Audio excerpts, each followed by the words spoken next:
Bus வரல sir.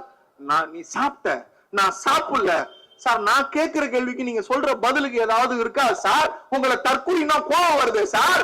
ஏன் sir bus வரலன்னா? வால்வா பஸ் எல்லாம் நீ பிரைவேட் தான் கேட்கணும். நான் சாப்பிடல. வால்வோ பஸ் தமிழ்நாட்டு அரசாங்கத்துடைய பஸ்யா? முத்துவேல் கருணாநிதி ஸ்டாலின் ஆட்சியில தமிழ்நாட்டுல பிரைவேட்டுக்கு இணையா வால்வோ பஸ்? அப்படியா? அப்படியா? சரி, நான் சாப்பிட்டுட்டு வந்து பேசுறேன். இதுதான் இந்த நாட்டின் போக்குவரத்து துறை அமைச்சருடைய தலையெழுத்து. போக்குவரத்து துறை அமைச்சருடைய தலையெழுத்துல உங்க தலையெழுத்து சார். இன்னொருத்தர் கேள்வி கேட்கிறாங்க சார், கச்சத்தீவு பிரச்சனை வருது, என்ன பண்ண போறீங்கன்னா? இந்த கவுண்டமணியும் செந்தில், கவுண்டமணி வைஃப் பேசுவாங்க. கவுண்டமணி அம்மா பிச்சைக்காரனா செந்தில் வருவார். ஏய், சோறுலாம் இங்க இல்ல போறா அப்படின்ப.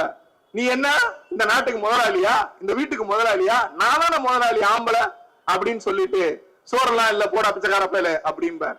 அந்த மாதிரி ஐடி துறை அமைச்சர் குமாரும், நம்ம மீன்வளத்துறை அமைச்சர், அவர் பேர் எனக்கு தெரியல, மன்னிச்சிருங்க, அவரும் ஒரு பிரஸ் சந்திக்கிறாங்க. அப்ப கேக்குறாங்க, கச்சத்தீவு பிரச்சனை வந்திருக்கேன்னு உடனே ஐடி மினிஸ்டர் நோ கமெண்ட்ஸ். நம்ம நாட்டு பிரச்சனையா?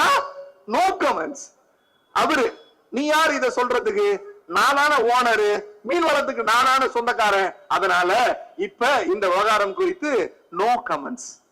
இதான் தமிழ்நாட்டோட தலையெழுத்து. பாட்டிலுக்கு 10 ரூபாய் வாங்கினீங்கன்னு ஊரெல்லாம் தம்மட்டம் அடிச்சான். கரூர்ல போய் ஒரு பாட்டு பாடி 41 பேரை கொலை செய்தார். அந்த செய்தியை சொல்லி முடிச்சிடறேன் சார். நீ நல்லவன் தானே, நீ நல்லவன் தானே, நீ நேர்மையான ஆள் தானே, ஜனநாயகத்தை பாதுகாக்க வந்தவர் தானே. கரூர்ல அந்த சம்பவம் நடந்த ஜூரிஸ்டிக்ஷன்ல இருக்கிற சாதாரண ஆர்டரில் இருந்து டிஎஸ்பி வரைக்கும் ஒரே ஆர்டர்ல எல்லாத்தையும் தூக்கி அடிச்சாரு. எங்க?